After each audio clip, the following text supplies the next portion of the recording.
Welcome to the New York State Seal of Biliteracy Guidance Toolkit, Module Number 2. This toolkit represents a collaboration between NYSSB and the Mid-State and Midwest Arborns to support schools in beginning the process of implementation of the Seal of Biliteracy. The modules contained in this toolkit are designed as a self-guiding process for individual schools or those who wish to work together in a consortium. They can be viewed in a sequence or individually to brush up on a particular topic. Each module consists of an agenda, a PowerPoint, and various supporting documentation and exemplars. Schools are encouraged to use these documents for their promotional materials as well as for internal and external communications. My name is Candace Black, and I will be your guide for this module. Module 2, Planning to Implement the SEAL, will walk participants through the planning of the year-long process of offering this program, including a detailed timeline and resources needed to accomplish this work. For more information on starting a Seal of Biliteracy program at your school, or for any questions regarding the SEAL, please contact me at candace.black@nyssb.gov. Let's start with the module objectives. By the end of this module, participants will be able to make an implementation plan with a timeline, resources, and staff needed, identify the most common pathways for all candidates, develop a plan to inform the school community about the SEAL, and review the school notification form. Let's review the action items for Module 1. Did your Seal of Biliteracy committee accomplish the following? Inform a direct supervisor, such as a principal, on Module 1 work. Confirm with administration that permission is granted to offer the SEAL in the current year. Investigate the possibility of giving a brief presentation on the Seal of Biliteracy to the Board of Education. Identify and recruit members of the Seal of Biliteracy Committee, including an administrator, a world language teacher, an ELA teacher, an ESOL teacher, and a school counselor. Request data needed for the notification form, including 4 subgroups, student names and IDs, and home languages. And finally, was the Seal of Biliteracy Committee able to fill out the notification form? To warm up today, we will ask you to share some GLOWS, things that went well, and GROWS, challenges that you encountered. You may complete this warm-up as an individual or as a group. As you begin to plan for the implementation of the New York State Seal of Biliteracy, reflect on what was well received as you shared details with your SEAL committee and administration. What challenges or questions were presented? How did you inform and get approval from administrators? How did you identify and recruit Seal of Biliteracy committee members? And how did you request and access data? Please stop the recording now to reflect on and discuss the answers to these questions. Having formed the Seal of Biliteracy Committee, we are now into the planning phase. In this phase, we will focus on communicating information about the school's SEAL program to various stakeholders, including how the SEAL will be advertised within the school community and establishing points of contact for students, parents, and others. We will then delve into the recruitment stage, where we will identify the eligible subgroups of students and develop a plan for them to complete the SEAL. Next, we'll begin plans for student recognition in the spring, and finally start thinking long-term about how SEAL information could be disseminated earlier in students' academic careers. To review, the Seal of Biliteracy Committee, or SBC, should be comprised of, but not limited to, the following personnel: world language teacher, English language arts teacher, English to speakers of other languages teacher, school counselor, and administrator. Each person will contribute their own expertise. If your school offers more than one world language, you may wish to have a teacher of each language on the committee. If you are viewing this module individually, reflect on the following questions. If you are working with a group, please discuss. How did you recruit Seal of Biliteracy Committee members? What additional members, if any, have you added beyond those required? How often will you meet as a group? How will responsibilities be shared? These responsibilities may be adjusted as the implementation plan is developed and finalized. Please stop the recording to reflect upon and/or discuss the answers to these questions.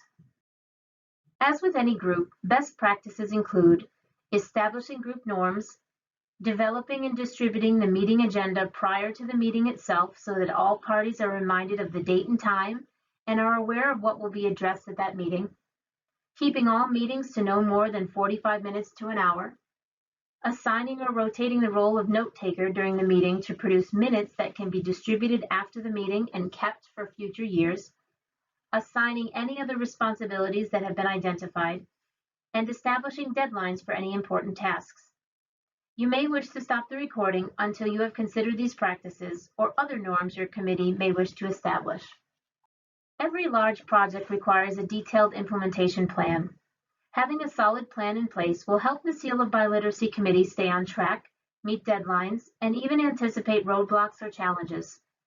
It is recommended that schools print out the current year's calendar with all important school dates. This calendar will be used to plan backwards from the awarding of the seals and medallions to successful candidates all the way back to this meeting. Such planning will ensure that committee members have the necessary time to complete all tasks. Add to this calendar the submission deadlines for the 4 required forms: December 1st for the school notification form, April 15th for the culminating project form, and May 31st for the seal request form and the end of year data form. Please note that these are requested deadlines. In the event that additional time is needed by a school to submit these last 2 forms, please reach out to Candace Black. On this slide is a list of the major tasks of the Seal of Biliteracy Committee.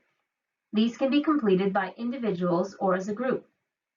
The milestone tasks include identifying eligible students, promoting the seal with students, staff, and the community, completing and submitting NYSSB documents, coordinating student applications, recruiting advisors, monitoring student progress, implementing culminating projects, planning and preparing for student presentations, recruiting the panel of reviewers, and organizing celebrations.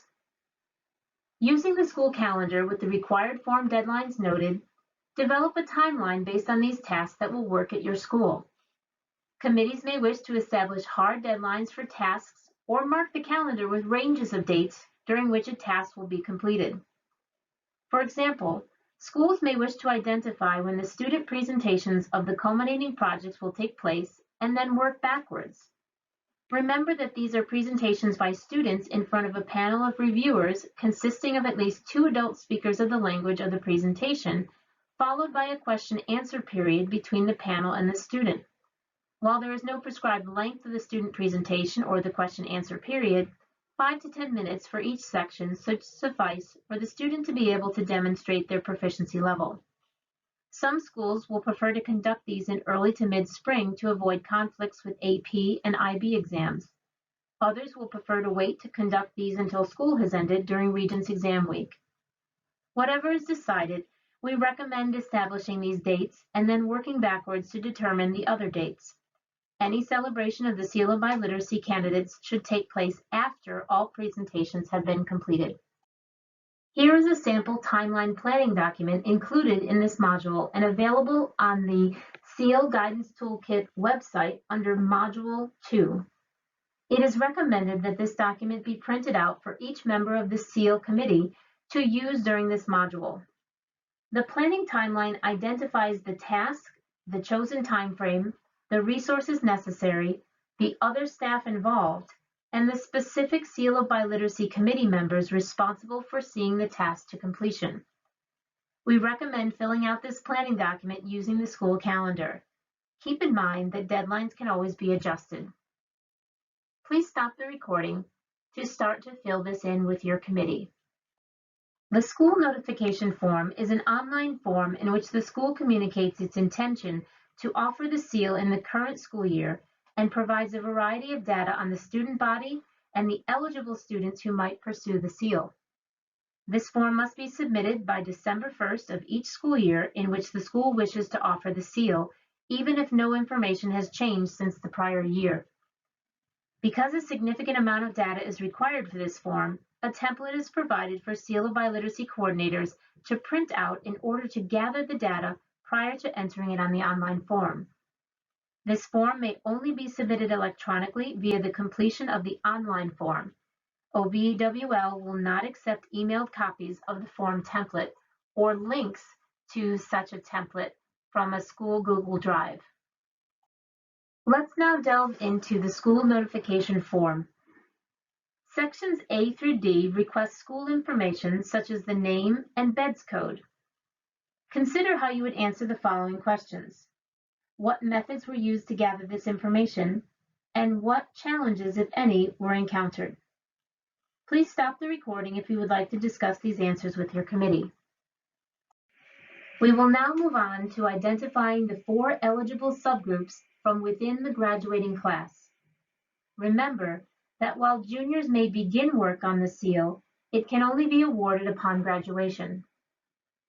The 4 possible subgroups requested in Section E of the school notification form are listed on this slide. Some schools, especially larger ones, will have all 4 subgroups. Other schools, especially smaller ones or those with fewer linguistically diverse populations, may only have 1 or 2. Whatever the case may be, it is important that all schools start by identifying if they have students in each of the subgroups so as not to miss a potential candidate. E1 is the number of current Ls who are seniors and who scored at least expanding on their most recent NYSSB exam. The 2020 NYSSB was not administered due to the COVID-19 related school closures. However, schools can use a prior NYSSB score or an evaluation of the student's proficiency level by an ESOL teacher. If a student is at least at expanding upon entering senior year, it is reasonable for the student to be able to achieve commanding and/or fulfill the English requirements of the Seal of Biliteracy by the end of the senior year. E2 is the number of former or ever Ls who are seniors. These are students who were previously identified as Ls, but who have since exited L status. These students can potentially complete the seal in English in either their home language or language studied in school. E3 is the number of never Ls whose home language is English and who are seniors that completed or are completing a Checkpoint C World Language course by graduation. E4 is the number of never Ls whose home language is other than English and who are seniors. Sometimes a school's data management system does not capture if a never L speaks a language other than English. For this reason, in addition to downloading the relevant data from a school system, it is important for the Seal of Biliteracy Committee to reach out to faculty to find those students who might speak another language. Please stop the recording to share the methods you used to gather this data, as well as the challenges you encountered. Now let's tackle sections F through H. These sections refer to languages spoken by students and school demographics. In section F, schools must identify the languages of their current Ls and former Ls, as well as those of students who speak a language other than English at home, but were never identified as Ls. The reason it is important to know these languages is because some students, especially those who speak lower incidence languages, will need to take an approved Checkpoint C assessment. These need to be registered for in advance and funds allocated to pay for them. In addition, if students choose to complete the culminating project for 2 points, the school will need to arrange for panel members who speak those languages to be able to evaluate the student's work. In sections G and H, schools will record the school demographics for the whole 12th grade cohort. This is reported to OBEWL so that we may learn which students are pursuing the seal and how we might better assist schools in recruiting and supporting as diverse a group of students as possible to earn the Seal of Biliteracy. As with the prior slide, please stop the recording and share the methods used to gather this data as well as any challenges that were encountered. We've now arrived at section I. The Seal of Biliteracy Committee, or SBC, has 5 required members: an administrator, an ELA teacher, an ESOL teacher, a world language teacher, and a school counselor. If your school doesn't have any English language learners at the high school level, then you are still recommended to include an ESOL teacher, but it is not required. Your committee is not limited to just these 5 people. Schools are encouraged to include other individuals whose information is entered in the blank table in this section. Make sure that your SBC has all of the required roles fulfilled. If there are any missing roles, stop the recording and identify who you might invite to join the committee. Please take out the Student Subgroup Pathways document for this module, which can be downloaded from the NYSSB Guidance Toolkit website under Module 2. On these pages are found 4 grids, one for each subgroup, on which are printed the criteria to earn the seal. In this activity, participants will take each identified subgroup and determine the most likely pathways to achieve the seal. This will help the Seal of Biliteracy Committee to identify which outside exams will be needed. These should be specifically identified for Criterion 2D and how best to support each student subgroup through the process. In our example, we used a coding system on each grid to indicate the subgroup, but participants can use check marks or whatever works for them.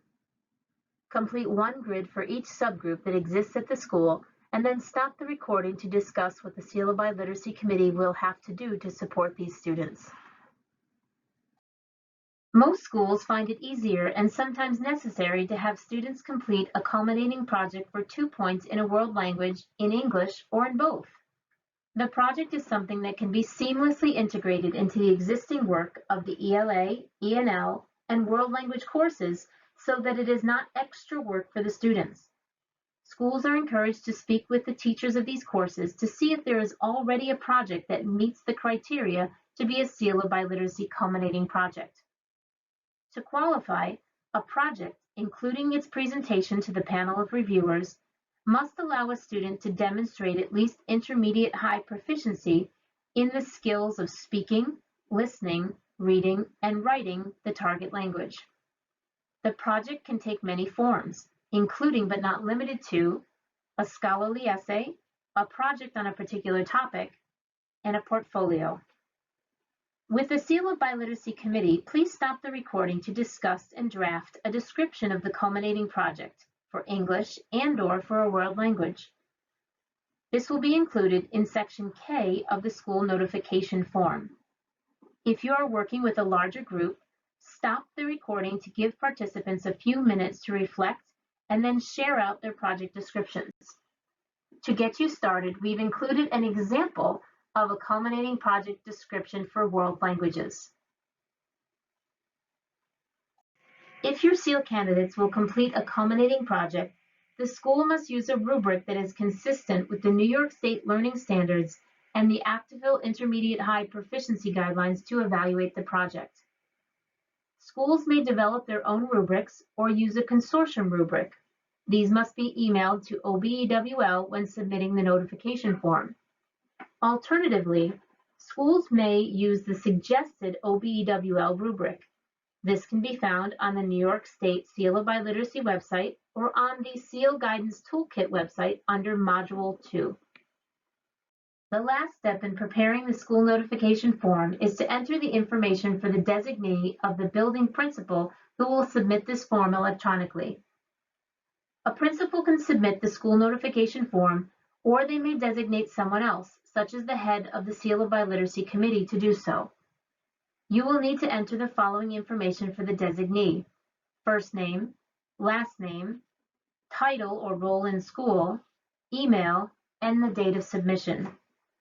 By entering this name, the designee is signing the form electronically, attesting to the accuracy of the data submitted, and confirming that they have notified the superintendent or chief academic officer that this form is being submitted.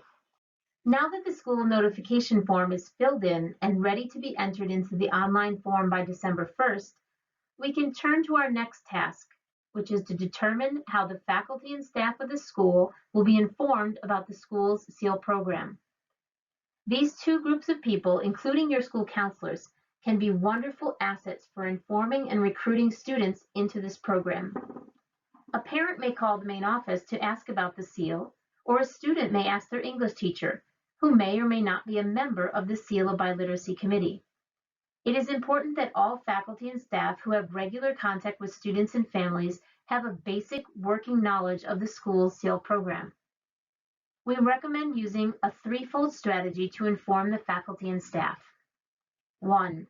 Give a brief 5-minute presentation on the seal at a faculty meeting with the permission of the building administration. Include how this benefits the students and the school as a whole. 2. Develop an informational handout on the seal to give out at the faculty meeting and/or to put in their mailboxes. On the right side of the screen is an image of the template we created for schools to use and cater to their own needs, available under Module 2 on the website. We recommend including a list of the other schools in the region that offer the seal. For an updated list of schools, please email candace.black@nyssa.gov at any time during the year, or look up the school names in the most recent version of the Seal of Biliteracy Annual Report available on our SEAL website. 3. If the school has a monthly newsletter or sends regular e-blasts home to families, request that a short article be included on the seal. As part of the action items for Module 1, participants were encouraged to speak with the appropriate administrator to ensure that permission had been granted to start a SEAL program for the current school year. After obtaining that permission and informing the faculty and staff, the next step could be to arrange for a brief presentation to the Board of Education. This will be a wonderful opportunity to present the high-quality work of your ELA, ENL, and world language programs, and to advise the board as to the benefits of having a SEAL program. We recommend that such a presentation include the following: an explanation of what the Seal of Biliteracy is, how having successful SEAL candidates will improve the district's ESSA college, career, and civic readiness measure. In brief, the number of successful SEAL candidates is multiplied by 2 prior to being entered into the ESSA formula. See the table listed below for more information on this. You may also wish to include who the members of the Seal of Biliteracy are, what the general timeline looks like, what students must do to earn the seal, and how members of the board can support and even participate in this initiative. We have created a template board presentation for schools to use and to cater to their own needs, available under Module 2 on the website. At the end of each year, we suggest also giving the board a brief update on the seal, including participation in the presentation by SEAL candidates. Let's now take a sample of your school's diploma that you brought as an action item from Module 1. The seal itself is a round sticker that measures 1.5 inches in diameter. It is provided to schools free of charge by NYSSB upon submission of correctly completed seal requests and end-of-year data forms. Determine where the seal sticker will be best placed on your school's diploma. Upon return to your school, it is recommended that you communicate the sticker size to whomever is responsible for processing the diplomas. We have now reached the end of the presentation of Module 2. Let's revisit our objectives for this module. Consider whether the Seal of Biliteracy Committee was able to accomplish all of the can-do statements included here. Further questions can be emailed to candace.black@nyssa.gov. This module series is designed as a practical guide to implement a Seal of Biliteracy program. Each subsequent module picks up where the prior one left off. Whether working within a school or with a consortium of schools, it is recommended that viewers consider completing the following homework assignments in preparation for the next module. 1. Schedule a Board of Education presentation. Bring the date and time for the presentation to the next module. 2. Plan for faculty outreach. Bring the details such as the date and time and any resources catered for the school. 3. Finalize your implementation plan. Bring a copy of this document vetted by your Seal of Biliteracy Committee. And 4. Finalize your school notification form data and bring the final copy of this document to the next module. For more information on the seal, please contact us at candace.black@nyssa.gov or via phone at 518-473-7505. We can also arrange for a virtual or in-person visit to a school to meet with your Seal of Biliteracy Committee. New York City DOE schools should contact the Division of Multilingual Learners at dml@nyssa.gov at schools.nyc.gov. The OBEWL New York State Seal of Biliteracy website has a wealth of information on the seal and is easily accessible from the link on this slide or by visiting www.nysid.gov and typing Seal of Biliteracy into the search bar. Every region of New York is serviced by one of 8 regional bilingual education resource networks, or RBIRNs. These organizations can provide local support for a Seal of Biliteracy program. The link for each RBIRN is listed below. New York State Language RBIRN statewide, Capital District RBIRN at Questar 3 BOCES, Hudson Valley RBIRN at SW BOCES, Long Island RBIRN at Eastern Suffolk BOCES, Mid-State RBIRN at OCM BOCES, Midwest RBIRN at Monroe 2 Orleans BOCES, New York City RBIRN at Fordham University, and RBIRN West at Erie 1 BOCES. Thank you for participating in this module. We hope that this has been helpful. Please feel free to send any feedback on this module to the aforementioned email, as we are always looking to improve the end user experience. The members of the SEAL task force listed on this slide were instrumental in contributing to and reviewing this module series. On behalf of the Office of Bilingual Education and World Languages of the New York State Education Department, the authors would like to thank them for their service.